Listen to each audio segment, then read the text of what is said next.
Nos filmes de super-herói, os conflitos grandiosos em escala global costumam ter muito mais espaço do que os chamados menores, também conhecidos como íntimos, subjetivos, singulares. E até que faz sentido, né? Afinal, a prioridade é salvar o mundo de uma grande ameaça, normalmente envolvendo um vilão que quer destruir tudo. Mas e quando essa lógica se inverte? Quando a história começa pelo micro e só depois amplia para o macro, tentando também alinhar essas duas coisas. Para mim, essa é uma das escolhas mais interessantes do novo Quarteto Fantástico. Eles ainda são um pequeno grupo que quer salvar o mundo, é claro, mas que também quer outras coisas e tenta conciliar essa missão com um desejo simples, mas também complexo, que é o de não abrir mão de suas próprias vidas. Oi, gente, hoje a conversa é sobre Quarteto Fantástico Primeiros Passos, filme que acaba de estrear nos cinemas e que é dirigido pelo Matt Shakman e que marca o início da fase 6 do MCU.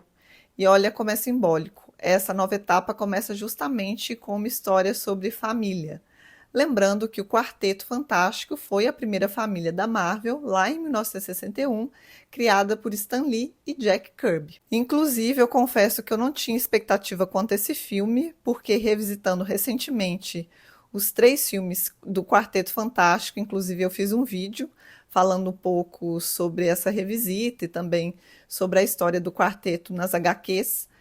É um balanço que é meio complicado, né, gente? Até porque os filmes têm uma dificuldade de criar a dinâmica do grupo que está muito presente nos quadrinhos. E que é uma dinâmica que passa pelo laço familiar. E que nas adaptações para o cinema ficavam meio escanteadas para dar lugar a outras coisas. O que não acontece, finalmente, nesse Quarteto Fantástico de 2025, em que a gente já tem um laço estabelecido entre os personagens, os 4, e é um laço mais maduro também, que eu acho que é diferente dos outros filmes, das outras adaptações, que era essa energia meio, às vezes até meio infantil, meio pueril. Aqui não, eles são mais maduros e também mais comprometidos com a família e com os objetivos que eles têm para a própria família e até para o mundo. E aqui também já vou destacar algo que eu acho que é um acerto, que é a escalação dos personagens que compõem o Quarteto Fantástico, que é o Pedro Pascal, Vanessa Kirby, Joseph Quinn e o Iban Moss Backrack. E aí o meu destaque maior ainda vai para Vanessa Kirby, porque ela interpreta a Sue Storm e é uma Sue Storm bastante interessante, que a gente nunca viu nos cinemas, que consegue fazer esse entrelaçamento entre a família, o pequeno grupo, que é o quarteto, com esse mundo externo em que muitas vezes eles têm que servir. Mas a forma como ela pensa esse servir também é diferenciada e que eu acredito que coloca o herói em um lugar em que não é mais só pelaquela missão de salvar o mundo e abrir mão da própria vida, custe o que custar. É um lugar diferente que a gente pode pensar que o herói, que os heróis têm nesse filme. Não deixa de salvar o mundo também, mas leva em consideração a própria vida e as próprias escolhas. Ainda que isso crie um dilema, né? Que eu acho que é o que também move o filme. E a gente acompanha tudo isso no universo com uma estética retrofuturista charmosa que mistura a nostalgia dos anos 60 com uma visão tecnológica mais estilizada, como se fosse um futuro sonhado no passado. E antes de continuar com a crítica, vamos dar uma olhadinha no contexto dessa história. No novo Quarteto Fantástico, a primeira família da Marvel já não precisa se descobrir, nem como heróis, nem como família. Eles já têm seus poderes, seus vínculos, uma rotina possível. E também já construíram uma vida que tenta escapar da lógica do dever constante como heróis. Mas essa tentativa de normalidade se rompe quando o planeta corre o risco de desaparecer diante de uma força poderosa conhecida como Galactus. E aí um primeiro ponto que eu destaco do filme é o tom que ele tem, que é um tom mais dramático. E se a gente pensa nas adaptações para o cinema do Quarteto, né, de 2005, 2007, que tinha aquele tom de humor mais bobo e até pueril, e de 2015, que tem aquela estética mais sombria e um tom mais frio, aqui é muito diferente. Aqui o tom tem a ver também, acho que ele transparece esses heróis mais maduros e mais comprometidos com suas próprias vidas e com o mundo em que eles estão. Então a ênfase não está nas piadinhas ou na dinâmica caótica da convivência, mas nesse desafio de manter uma família unida em meio ao colapso que se aproxima deles. E eu acho que isso dá até para pensar na questão dos valores dos heróis. Será que eles estão mudando?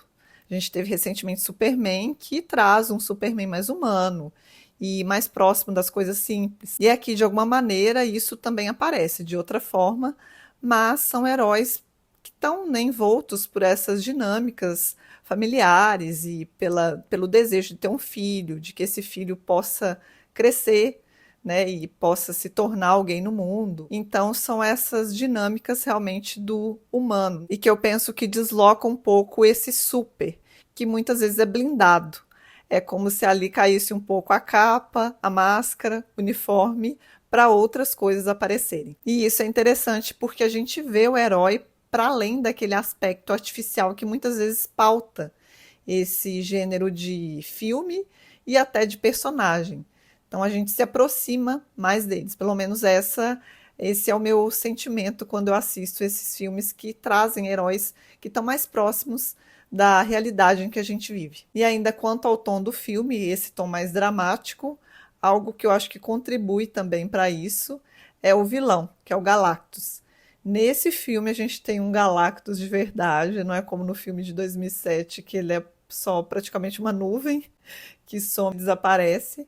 E aqui ele é imponente, realmente é uma figura imponente e que tem essa estrutura, né, de um ser grandioso, uma entidade, e que funciona muito bem para poder trazer, né, essa sensação de ameaça e que o mundo pode estar por um fio e desaparecer a qualquer momento por esse ser que devora mundos, esse ser faminto, e que vai num ponto, uma fragilidade do grupo para tentar desestabilizar e criar um dilema com a própria Terra, com a população da Terra. E mesmo com essa ameaça tão imensa, o que é interessante, a meu ver, é o modo como o filme olha primeiro para o interno para só depois se abrir ao externo. E essa é uma história que consegue conceber uma narrativa que vai dessas pequenas coisas cotidianas que eu já mencionei, que tem a ver com essa família, né, com o que eles estão construindo ali na intimidade, a esse grandioso. E aí o filme faz esse movimento que acompanha isso. Ele começa no micro para depois expandir para o macro, depois volta para o micro, vai para o macro de novo, e essa costura vai se dando assim. E o micro, esse cotidiano, tem um valor muito importante aqui. Inclusive, o ponto de partida é uma cena mais intimista entre o Reed e a Sue. Então, a gente entra na história pelo cotidiano. Então, tem um anúncio da gravidez dela, um jantar de domingo, um molho que eles estão fazendo ali juntos no fogão. Então, são coisas pequenas, mas que têm um sentido que acho que funciona muito bem para esse vínculo da família. E aos poucos isso vai crescendo. E isso é interessante porque quando a ameaça surge, eles não são só heróis que precisam salvar o mundo. Eles são pessoas que precisam fazer escolhas. E dentro disso eu acho que cabem duas questões. Será que vale a pena abrir mão da vida que eles construíram e idealizaram para salvar o mundo? E se a resposta for não, como é que é possível juntar essas duas esferas, micro e macro? E é esse impasse que o filme coloca em cena. Então, mesmo eles sendo super poderosos, os dilemas deles são familiares, literalmente. E aí a gente pode pensar na própria questão do filho da Sue e do Reed. O que vai acontecer com o filho deles? Ele vai herdar os poderes, vai saber lidar com isso, e que é uma preocupação super humana. Aquela angústia sobre como um filho vai crescer, como vai lidar com o próprio potencial e o que vai fazer com ele. E eu acho que isso aproxima muito a história da gente. E embora eu tenha trazido vários aspectos que eu acho que são positivos para o filme, que colocam ele num lugar diferenciado, se a gente pensar essas últimas adaptações dos últimos anos do Quarteto Fantástico nos cinemas, tem algo que me incomodou um pouco, que é a questão de como os conflitos são colocados muito encadeados em uma situação na outra e depois já acontece uma outra coisa. E às vezes falta um respiro. E não que seja difícil de acompanhar o que está acontecendo, porque eu acho que o filme é claro nas transições dele, mas são muitos acontecimentos num curto período de tempo. E às vezes falta esse amadurecimento para algumas coisas, no sentido de construção mesmo, que é mais rápida. Então não tem muito tempo para ficar jantando ali na mesa com a família, porque logo vem o Galactus. E depois o Galactus já parte para outra coisa. Então é sempre isso, assim, tem uma coisa encadeada na outra, que eu acho que poderia ter um aprofundamento ali em algumas questões que ficam mais corridas. E isso acaba diluindo o impacto dos conflitos e tirando um pouco da força que o filme poderia ter se algumas construções fossem mais bem maturadas, com mais tempo para crescer. Mas mesmo com essa ressalva, no fim das contas, o que me surpreendeu mais foi que a Marvel escolheu começar sua fase 6 de forma mais íntima, mais emocional e mais familiar. Ainda tem espaço para o épico, para o grandioso, mas aqui a base é diferente, envolvendo a tentativa de conciliar o extraordinário com o cotidiano. E talvez seja esse equilíbrio que o quarteto sempre buscou, nos quadrinhos, nas telas e agora nesse novo recomeço. Bom, e isso era o que eu tinha para dizer desses primeiros passos do Quarteto Fantástico. E quem for assistir o filme e quiser deixar o comentário aqui, é bem-vindo. E eu já aproveito para convidar também quem ainda não se inscreveu no canal para se inscrever. E se você gostou deste vídeo, aproveita para deixar o seu like também. E até o próximo vídeo, até uma próxima oportunidade. Um abraço!